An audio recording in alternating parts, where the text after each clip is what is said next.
These are serious days. I have been in the ministry now since 1972, so it's 46 years and counting. I do not recall when I have ever lived through a time where there is so much that is going wrong and so much that is unexplainable, and yet at the same time the proliferation of information so that people are reading so many things from morning till night, and the struggle with all of that is they don't know what they're reading, if it is true or false. Once upon a time, you had to earn the right to be heard.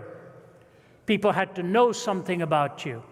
They had to know your credentials, your track record, what your life has been like, and all of that. Today, anybody can get in front of a computer and type out whatever they wish. They don't have to defend it. They don't even have to give us their name. And yet, we read and read and read, and we find out how confused our world has become. But the tragedy is that the more we have access to, and the more that we are living within an abundance of supplies, have you ever realized how empty we have become at the same time? Just this morning, a celebrity chef, we were informed, at the age of 61, took his life. Anthony Bourdain. A few days ago, Kate Spade, the well-known designer, took her life. I think both were by hanging. The fashion designer has an 11-year-old daughter that she has left behind. Anthony Bourdain has left a 13-year-old daughter behind. And the fascinating thing is the one-liners that come out of their lives now. The designer left a note for her daughter in one line: "I have always loved you.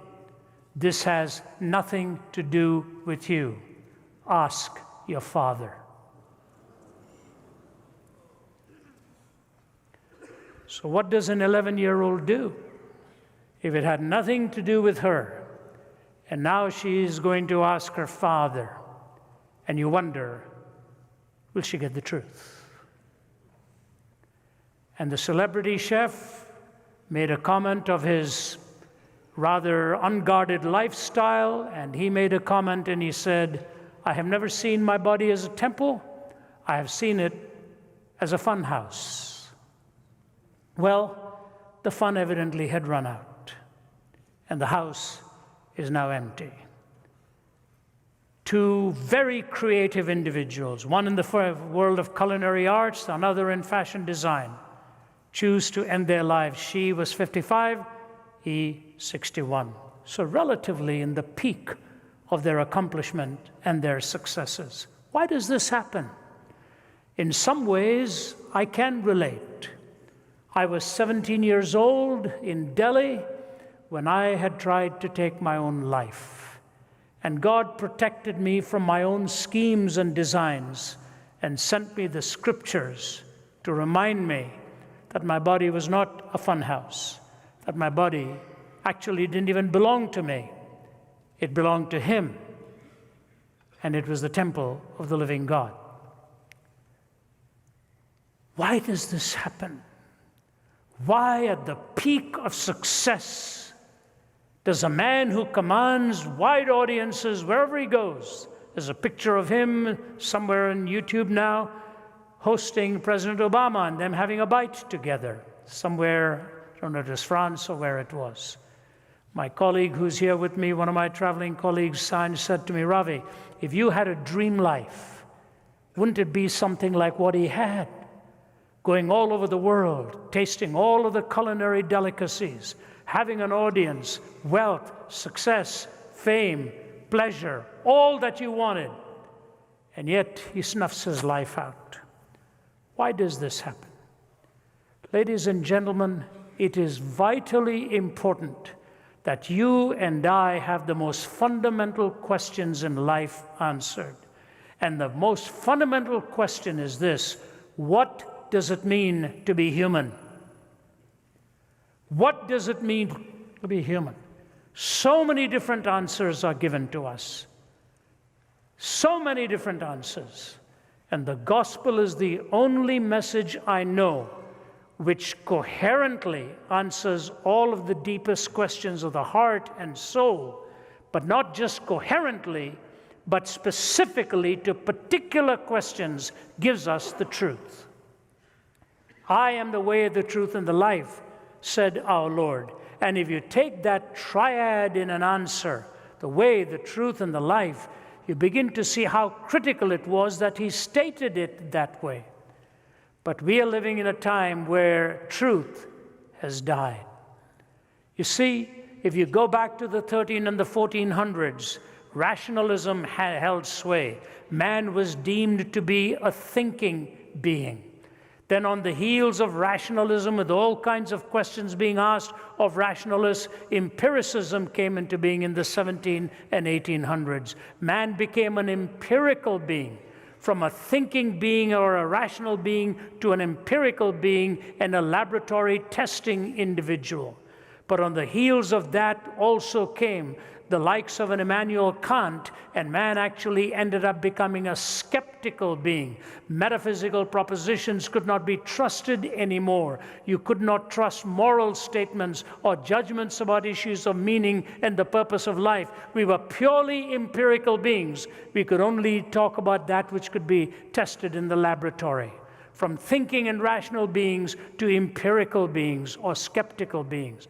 Then came the existentialists and the nihilists.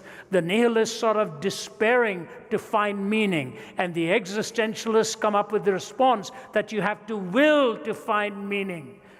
Slap against the door of despair, push it away, somehow pull yourself up by your existential bootstraps and define what meaning is really all about. And we became existential beings, giving a lot of vent to our emotions.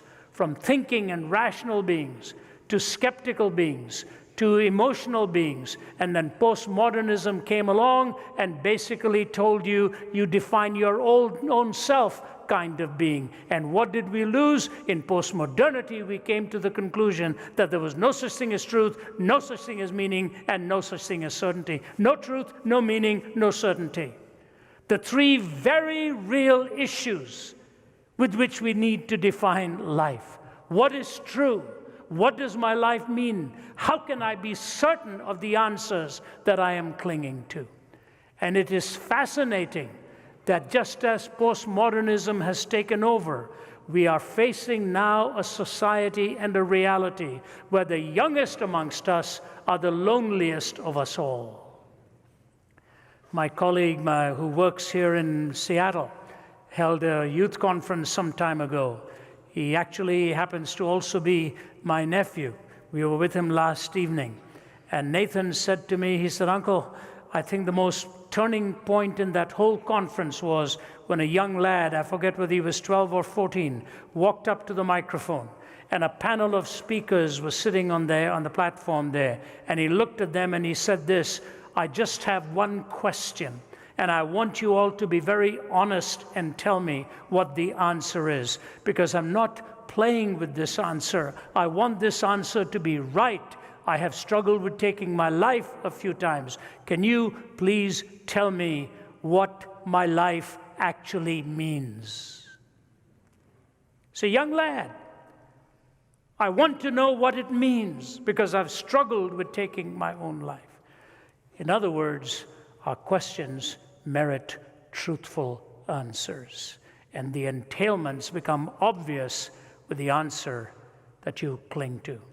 You know, Winston Churchill, years ago, made the comment. He said, "Truth is the most valuable thing in the world.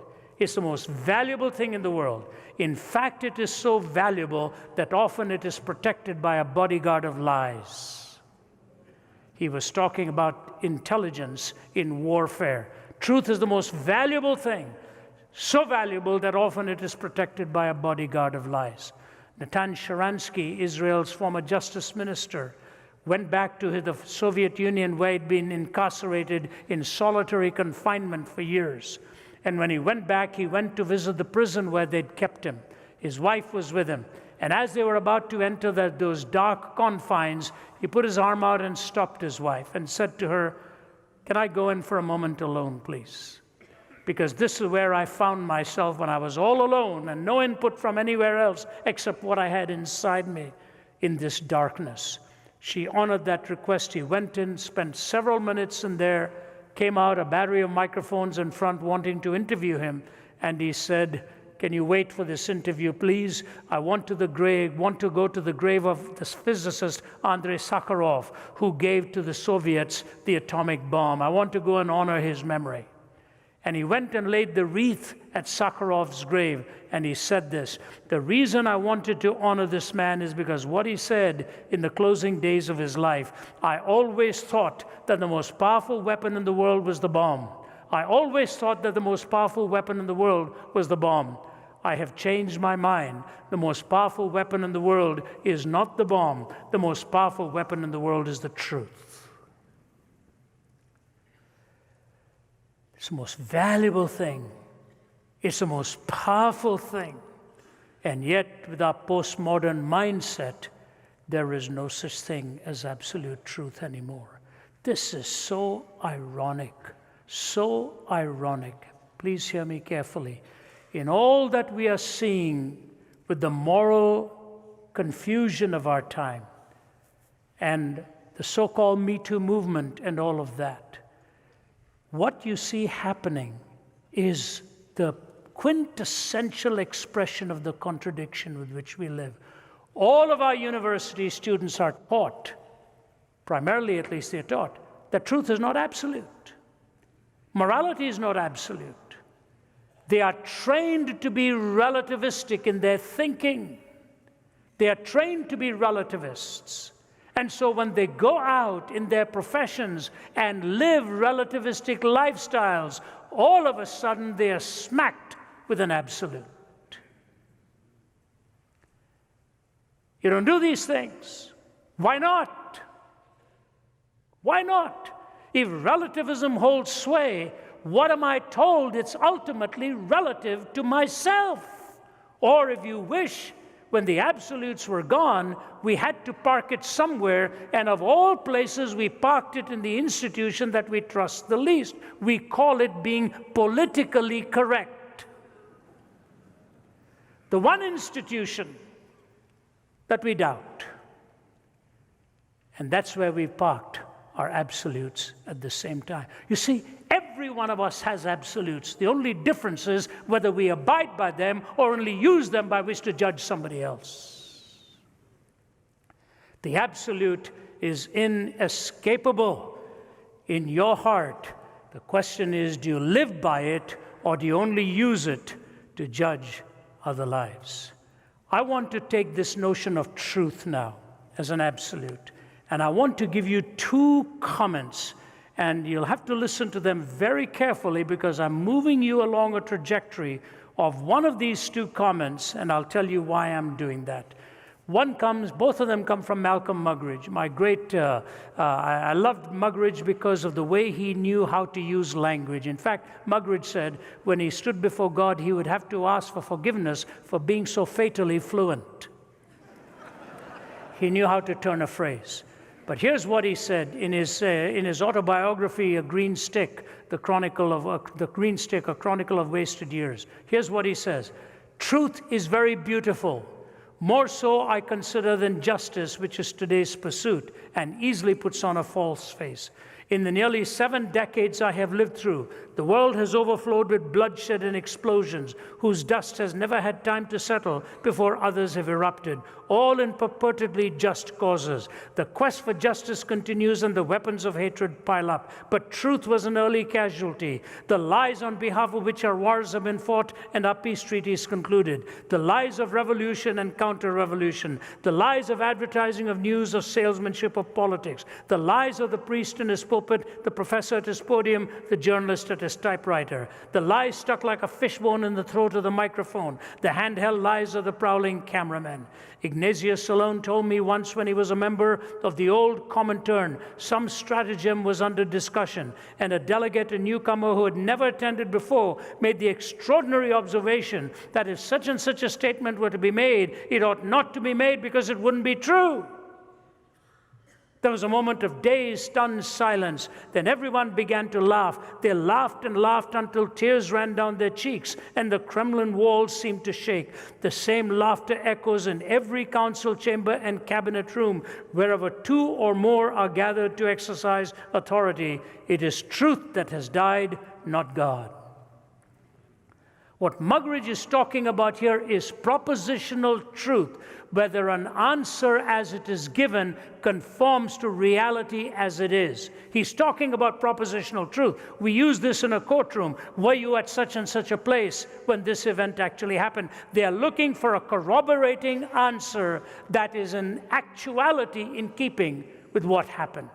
But then Muggeridge is able to take that slender thread of truth and slice it up in two with this perception here, and this is what I really want to zero in on. But you're going to have to listen carefully what he says. In this Sargasso sea of fantasy and fraud, how can I or anyone else hope to swim unencumbered? How can I learn to see through and not with the eye? How do I take off my own motley and wash away my own makeup? How do I raise the iron shutter, put out the studio lights, silence the sound effects, and put the cameras to sleep? Will I ever watch the sun rise on Sunset Boulevard and set over Forest Lawn? Can I find furniture among the studio props, silence in a discotheque, love in a striptease, read truth of an autocue, catch it on a screen or chase it on the wings of Muzak, view it in living color with the news, hear it in living sound along the motorways? No, not in the wind that rent the mountains and broke in pieces the rocks, not in the earthquake that followed, nor in the fire that followed the earthquake, but in a still small voice. Not in the screeching of tires either, or in the grinding of brakes, nor in the roar of jets, or the whistle of sirens, or the howl of trombones, the rattle of drums, or the chanting of demo voices. Again and again, it comes back to me, that still small voice, if one could only catch it. He goes on to say it's the voice of God. Can I find furniture in a studio prop? Can I chase it on the wings of Muzak? Where do I find what's real? That's the area of truth that I really want to address, because that's where I think we have picked our own pockets and lost the reality of what has happened to us. We do not know which way to turn to anymore. You see, what has happened at the end of all of our experimentation is basically this. Philosophy has become existential, art has become sensual, education has become skeptical, religion has become mystical, our culture has become trivial, and Christianity is made minimal. They drive us into a minimalistic worldview, from the existential side of philosophy to the sensual side of the arts, to the skeptical side of education, mystical side of religion, and the trivial side of existence. We have now come to minimalistic beliefs, and we wonder what has happened to us as a society. I want to give you the roadmap to how we got here, and I will race through this and share this with you. These are not really my categories. In the 1970s and 80s, social theorists were talking about this and giving us all these definitions that were so relevant to our time, and I have borrowed it from many great social thinkers. There were three moods that took place. The first was the mood of secularization, and they defined it for us in these terms. Secularization is the process by which religious ideas, institutions, and interpretations have lost their social significance. Secularization is the process by which religious ideas, institutions, and interpretations have lost their social significance. It is important to know that it is a process. It works itself through culture, and in that culture, its value diminishes anything transcendent, anything that you believe of an eternal perspective or a transcendent perspective. You cannot invoke the notion of God in arguing for a sense of morality. And yet, when you think of those who've warned us, what exactly has happened over the centuries? Was it not Solzhenitsyn who told us that the West is on the verge of collapse, and how much damage has been done by the reality of this notion that we no longer need to believe in God? Solzhenitsyn said when he was a little boy, in the dimly lit room of his home, he would be running around and playing, and he'd hear his grandfather leaning over a table talking to the family. He said, I knew the evening would be coming to an end when his grandfather would say to everyone around, do you know why all this is happening to us here in Russia? Do you know why all this slaughter? Do you know why all this killing? Do you know why the gulag and all of this? Because of one reality: we have forgotten God. We have forgotten God. And so his thousands of pages that he wrote and the tens of thousands that he read reminded people in the West that we are on the verge of collapse instituted by our own hands and our own thinking when we forget God.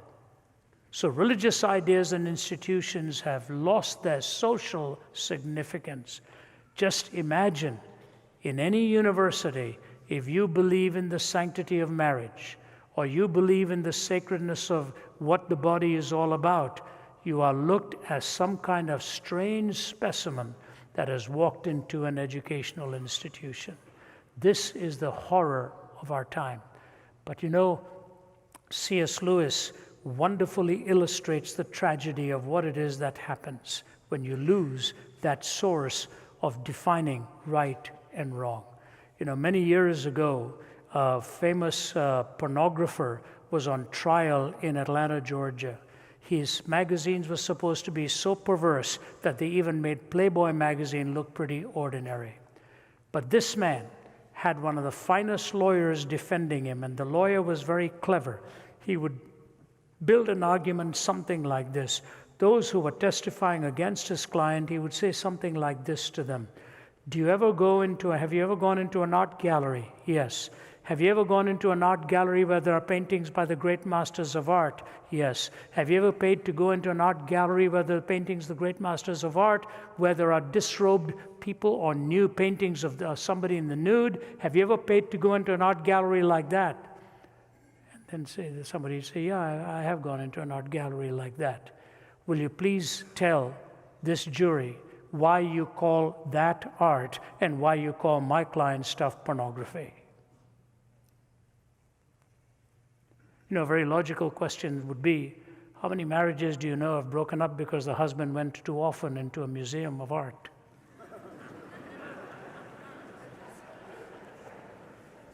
We don't have common sense anymore, do we? But C.S. Lewis puts his finger on the nerve here. It's so brilliant. And in his Abolition of Man, he does the same thing. But Pilgrim's Regress is a brilliant book. It's an allegory of a man in search of meaning and answers. And when you read it, you find how brilliant Lewis's mind was. So he talks about this young man by the name of John, who's going from philosophy to philosophy and ends up with a mountain called the Spirit of the Age. But fascinatingly, Lewis describes him not as free in living for the Spirit of the Age, but his hands are bound in chains living for the Spirit of the Age. And the man who controls the Spirit of the Age is with that Neronic stare looking down upon him. And all of a sudden he is given his breakfast and his hands are unbound to enjoy that breakfast. And as he takes a sip of milk and says how delicious and nourishing it is, the waiter who brings it to him representing the Spirit of the Age says to him, you only call it delicious and nourishing. All it is the secretion of a cow, isn't it? The cow secretes urine. The cow secretes milk. You call it delicious and nourishing. It's just a secretion of a cow, isn't it? And then John doesn't know where to go from there, and he made a big blunder. He commented on the tastiness of the eggs. And now you should have seen what the waiter compared the eggs to. And he had no way to respond. But as he's put back in chains, reason comes riding on a horse to lift him up and rescue him. And reason looks at he who runs the spirit of the age and says to him, "Sir, you lie. You lie because you don't know the difference between what nature is meant for nourishment and what nature is meant for garbage. You don't know the difference between what nature is meant for nourishment and what nature has meant for garbage." That distinction is lost today. We have no understanding of what is true, good, and beautiful, what is evil, heinous, and destructive.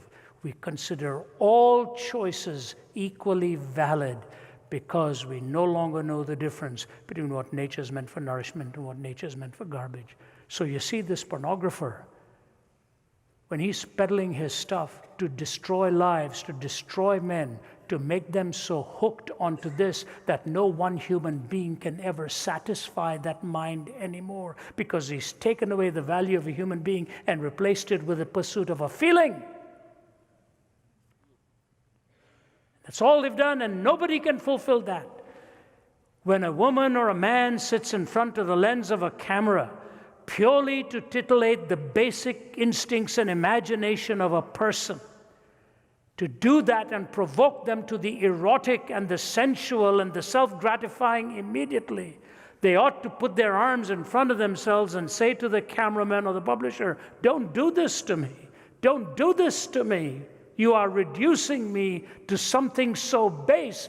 But the person who doesn't say that and continues with the process will continue with the process because they have lost their sense of shame. And when secularization has done its bidding in your heart and mine, it will all be because it will destroy a legitimate sense of shame, which is a God-given reminder to us of that which is wrong. Just a few days ago, my colleagues and I were hosting somebody who's in the media world. That's all I'll say to you. And a marriage is falling apart. What does it have to do with anything? It has to do with the husband's addiction to pornography, that she no longer can trust him when this is what he does to feed his mind and his brain again and again. Jim Dobson says when he talked to Ted Bundy shortly before his execution, that mass murderer and cannibalist, he looked at Dr. Dobson and said, "This all began for me with pornography." He said, "Dr. Dobson, tell the young never to get into this. It builds an insatiable hunger that nobody can ever satisfy and nobody can ever fulfill." That is only one illustration of what has happened in our society where the quotient of shame has been removed. Secularization, seculum, literally means this worldly. You live for the moment. And when you desacralize the body and you see your body as a fun house, you end up wanting to destroy it and say, "I cannot face life anymore."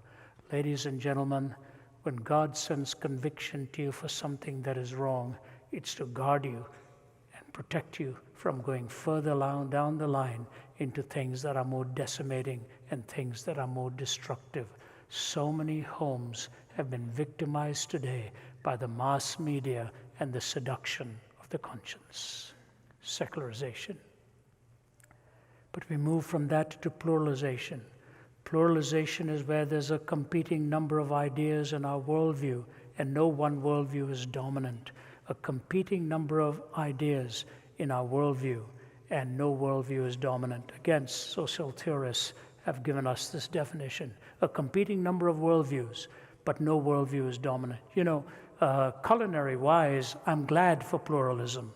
When I arrived in Toronto while I was 20 years old, There was only one Indian restaurant, which was an embarrassment to Indians. Awful. They didn't know how to make a curry. I just looked at that and I said, boy, if nobody ever likes this food, I can't blame them. But today you go to Toronto. When I got to Toronto in 1966, there were 500 Indians in Toronto. 500 Indians. So that if you saw an Indian across the street, you'd go over and start talking until you find out he was generally trying to sell you something, and then you moved on. Today, if you stop at the airport in Toronto Pearson Airport and you just say, Mr. Singh, about 500 will turn around and think you're calling them. Because today in Toronto, there are 500,000 Indians. There were only 500 then, in the mid-60s. You can go to Los Angeles, and as one sociologist said, you can see a Korean in a fast food outlet selling kosher tacos. That's pluralization. That's pluralization of cuisine. So many, our team of apologists, we have 70 plus of them. I love their accents. I love how they represent their country. I love the thing. Pluralization is a great idea. Pluralization is a great idea. But pluralization not properly understood can lead to relativism when there's no dominant worldview undergirding our culture. What is the worldview that's undergirding America now? Nobody knows. Nobody knows what the worldview is. And when you have this kind of a pluralized mentality, you end up with systemic contradiction again and again and again. And you say to yourself, why is life falling apart? Why don't I ever get a proper answer? And so the songwriter says, cat's foot, iron claw, neurosurgeons scream for more, from paranoia's poison door, 21st century schizoid man. Blood rack, barbed wire, politicians, funeral pyre, innocents raped with napalm fire, 21st century schizoid man. Death seed, blind man's greed, poet starving, children bleed, nothing he's got he really needs, 21st century schizoid man. Now notice this, the walls on which the prophets wrote is cracking at the seams. Upon the instruments of death, the sunlight brightly gleams. Will no one lay the laurel wreath as silence drowns the screams? Between the iron gates of fate, the seeds of time are sown, and watered by the deeds of those who know and who are known. Knowledge is a deadly friend when no one sets the rules. The fate of all mankind, I see, is in the hands of fools. Confusion will be my epitaph as I crawl a cracked and broken path. If we make it, we can all sit back and laugh, but I'm afraid tomorrow I'll be crying.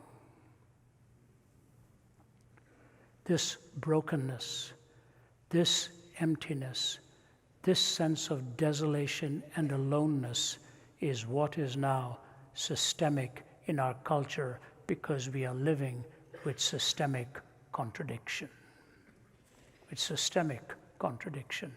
Ladies and gentlemen, when God gave us the first commandment, it was only one. Only one.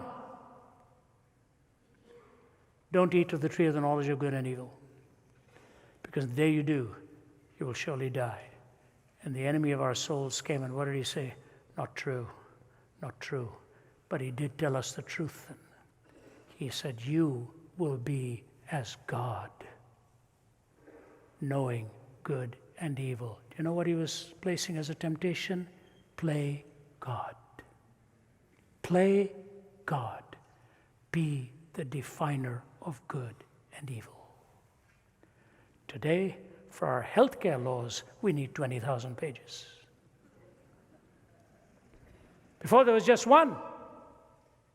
As Norman Geisler, my professor, used to say, the problem was not the apple in the tree, it was the pear on the ground. Very real. They became the definer of good and evil. The moment you do that, you die the death of 1,000 qualifications with every moral stipulation.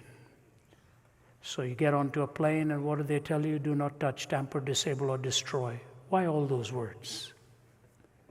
The smoke detector. Don't touch, tamper, disable, or destroy. Why don't you just say, don't mess with that thing? You know why? Because every one of those words can die the death of 1,000 qualifications in a courtroom. Because we can play God. It's fascinating today what has happened to the courts of law, where so much goes on in language and you never know who's telling you the truth and what the truth is all about. Secularization leads to no shame. Pluralization ends up bereft of reason, which brings you to the closing one, which is privatization, where there's a cleavage in the modern experience between your public and your private life. And in that cleavage, you are forced to find meaning in your private life. You know, India is facing some very, very challenging days. One of the members of the Congress Party has gone on a YouTube saying India is planning to rewrite its constitution.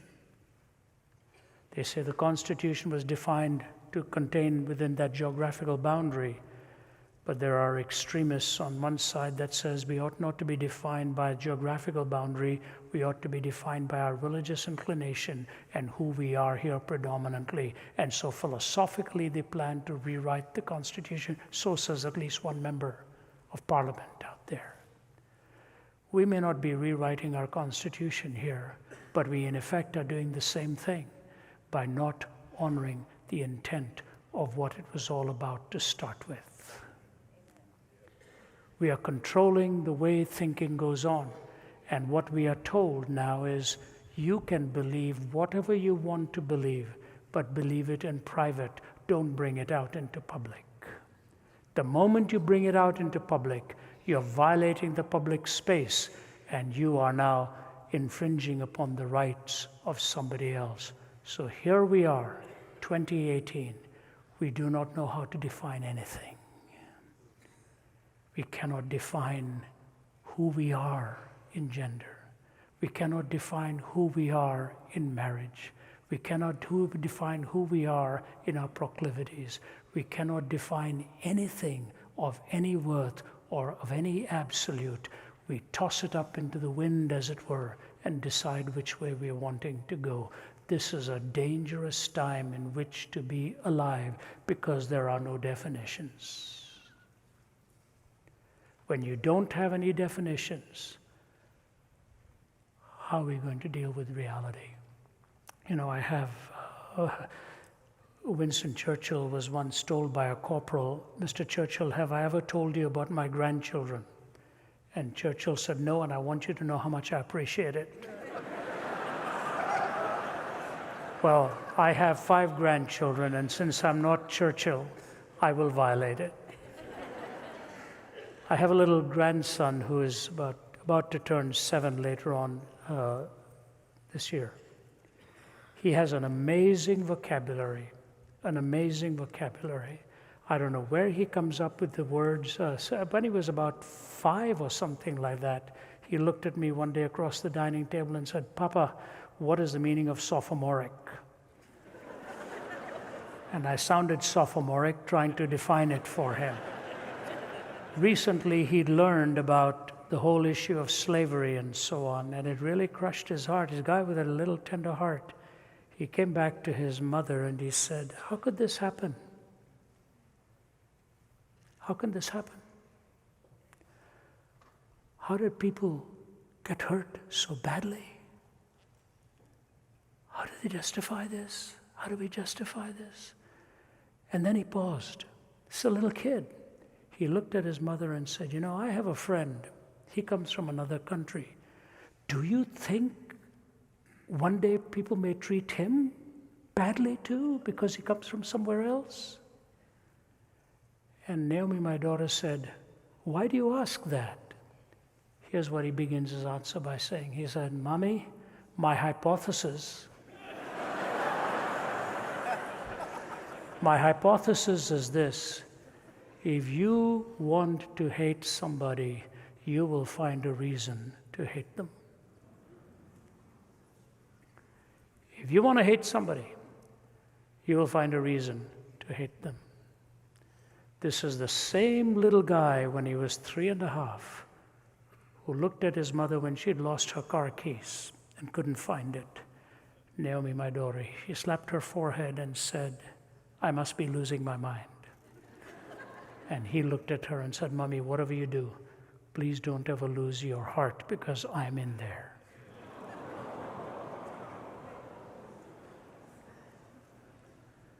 He has learned from a young age what it means to be in the heart of somebody, what it means to be in the heart of somebody, and what it means to be loved in a home where you're valued and where you care. Let me ask you this. Do you know anybody in your life who doesn't have that feeling? Feels there is no home for their heart. There are scores of people in our world devoid of that relationship who are living desolate, desperate, lonely lives without meaning, without purpose. I sometimes think about the cross and shut my eyes and try to see the cruel nails, the crown of thorns, and Jesus crucified for me.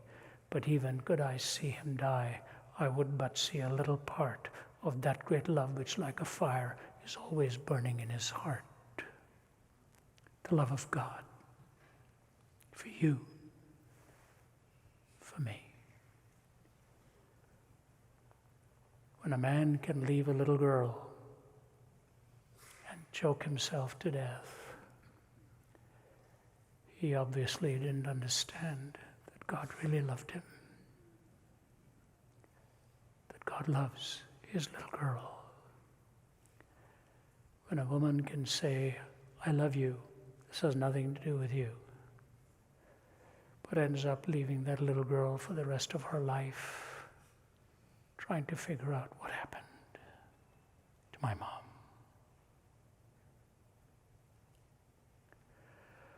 I was in Iraq last year with both of my colleagues here. The last day we were taken out for lunch by a man who was a killer. He was avenging any killing done by ISIS and all that kind of stuff. And one day he was avenging the death of the killing of his brother. And he walked into the room of the man at night and at point blank range pulled the gun, the trigger, against the temple of the man and killed him. Unknown to him, the 4-year-old son of the man was lying next to him. And this blood comes spurting out and gushing out. And the little boy sits up and he says, where's my father? And he was so stunned, he looked at him and he said, he's gone to paradise. He says, take me to him. He reached out and held the hand of the killer. Take me to my father, I want to be with my dad. This fellow goes out into the night and he sits in a garbage heap, which he said, which is where I belonged with what I'd done to myself. And as he's struggling to hold back the tears coming out like a fountain, sobbing his heart out as to what he'd done to himself. But he said, I struggled to sleep, but every time I slept, in a few minutes I would see Jesus in my dream. Again and again and again, I was getting angry, till finally I surrendered and gave my life to Jesus Christ.